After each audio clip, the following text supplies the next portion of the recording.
Oleh Zaina hen video thumbnail karon le dona. Hey Zaina kan ti tur hi music video reaction kan ti dona. SC Fit JT Production min ui lawami ti hi ania helai hei la thar khop maya darkar khat liam ta mi chau alania ke ni pon kan len big lo tu na hian karon ti pop don ani eng angin nge karon ti don po kan soi lo don lo in lo thir top don nia nango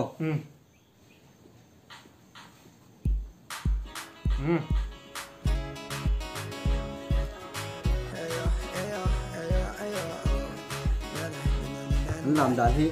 vừa tayกันtiếng khao tiếng sexy thế mấy đi tôi muốn làm cho mò nên là khu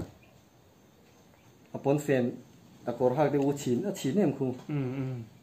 tin hey ami phải men vắt lầu hết tiền làm hi mò tiền lấy ngô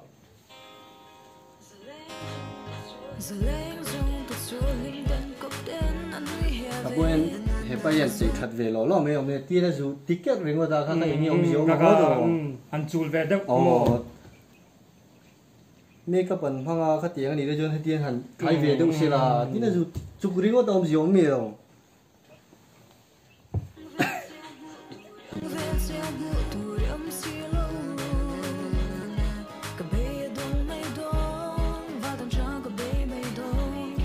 ngồi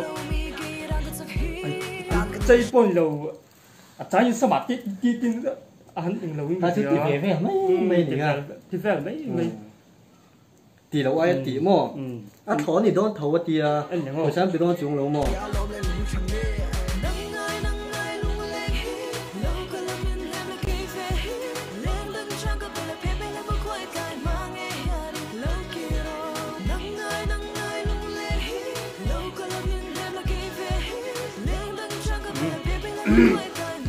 nay lại chút trăng càng to rồi thôi à, càng xét thiềm lâu hi tầm to nè, tu na hệ nghe à lát thuộc tê lệ, à lát thủ tê bộ, vì tấm đặc cho càng xét thiềm lâu mấy thế nè, à trăng càng rồi này, tu na mi tê bộ à răng luôn được, càng xét thiềm lâu này lâu thì mấy cái tiền thế à, uy lô mi, nuôi luôn, ngay thắt tiền là ngay luôn được mò, Philippines này music video sexy, anti iPhone hắn sexy rồi, sexy đó tụ, chung tiêu bù là phải chân cái anh ngắm miệng là mà, cho tiền chung đi, mà sẽ music video hay cho tiền mi pa nghe, theo đeo lắm bằng anh làm như thế này, thì muốn năm lậu in cái gì à, tiền, chỉ làm rồi huy chú mò, anh liền không? hắn làm về đâu xin tiền à? Rất tiền. Lâu Korean to, Korean thọ đi ông tất cái này, sampo về phát to mà, thì về nó hay kiểu tấm tiền khác, hay cái gì du thiên, anh nhìn chút mấy này hay, kiểu lâu xim, po lâu mà hay, chỉ top hiện này, cái Korean lâu boga. Tuần chú xìm này Korean thì anh tìm mua mà sẽ Korean sẽ tắc hiện bút phát xí đâu à tuổi yang chỉ giống thế chú lòng đi qua rồi cái là mua hay in lắc trăng cản nan sum khổ rằng nan chú tiền về mấy chú này đây lấy không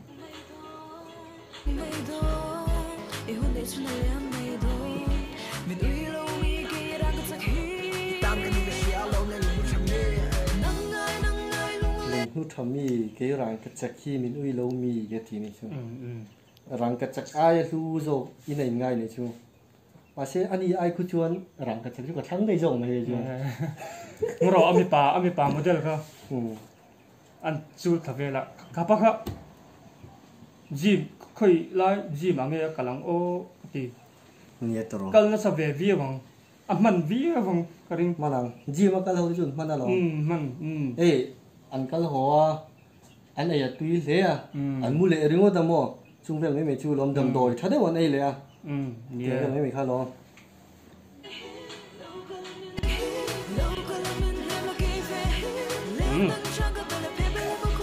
không mấy à tao quên ta chỉ là xin eo Korean về cái gì đó có ngành kiếm mà hiện Korean style thì cần làm một tí tu này tao à trên in sắm anh ti cứ thu anh ti var thu anh ti anh thu mo rồi in về à bộ cái Korean khác nó mình nói mi ome cái cổng thang abi ga trái nó ti cái à trái ti cái mo trái ti nghĩ lẽ trái này à ti chuột vào rồi cái tiếng không mo anh nghe ngô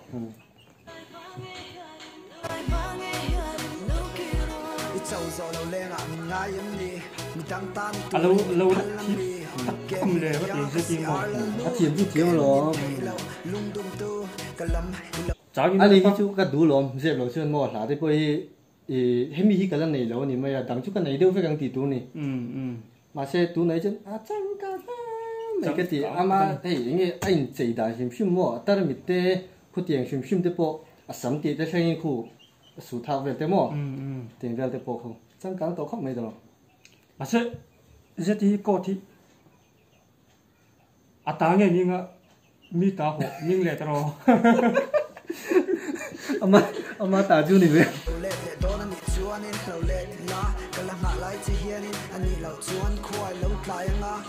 giải kiếm phụ kim sẽ thì chú ô cô hình nào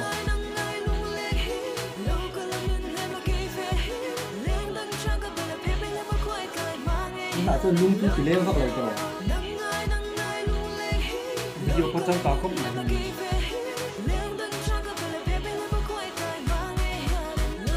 ê cái trên thật tê chứ mò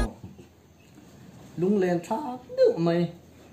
ê lung cuối được mày hẳn ngày khác chúng po biên lù tê ngày rong tê mò cần đi lui tê po hẳn khiết chùa vòng vòng thế nè là khan thì thật mày à sẽ tú na mi ê tú na hiền minute ni lệ second sari xong bắt sari gần ngay thật toa lung lên hẳn phọc chuộc tú thì alo cái là húi miệng đâu anh ngắm bằng nghe còn ó cái tiệm mà xe mi tắm đặc trưng đủ đôn nè ấy cái sợi tang khá là trắng cả không mò hiện mi hiện đủ phang tin ăn model tê khang khá ăn giấy về xem bọc anh kiếm mấy à phù về với cả mà sẽ hà la nung cối em chu này đâu nè rồi thì đấy anh lấy đó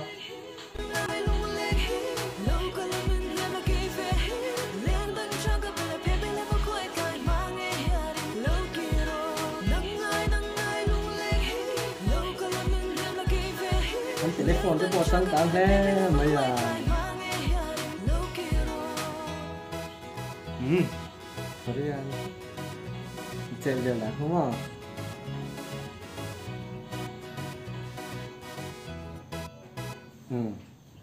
tóc ta cái khăn cái hàng Enzo thằng này bọn này en về ngà ý nghe ta khá sợi tu tắm ta kiến huang thật là tê thật lâu nó tới bộ tắm ta kiến huang mà sẽ là giá như nào chuan cắn sấy chắp lâu à cắn phật tế chiêm bọc lâu à hàng kha mà sẽ cắn hù đàn cắn là sấy chuột về mấy nè đây mi tắm takin mi mal tinin ngày đàn nó cắn này vết đâu na khang cái này pon cắn là ảo chuột bùi về lốp lốp nè hàng kha mình uy lâu mi tiang thật thua cái chân có uy vắt lâu khát tiang mò chú vàng chuan nắng đi po in uy rong tên gì lâu khát chuan thì vắt cả ngay đâu anh lệ cái chốn có uy lâu chết tí là tụi bộ ông lệ mấy thêm một là cái chú là nia tông tu hiền anh phổ cho cái này mấy mò cái này nè lâu thì vui vẻ chiêm cái tủ nào ông lên đâu à bắt chiên là gì lộc về đến cái gì châu bể bốc rồi nè hay giá như nè mình lâu khi ra mình lâu hùa mình lâu en căn channel thế hi căn là theo nếu đấy mày mình lâu subscribe mình lâu like mình lâu share subscribe turin in không ấy nè cái hàng đi lên cái hàng nghe chút mày chưa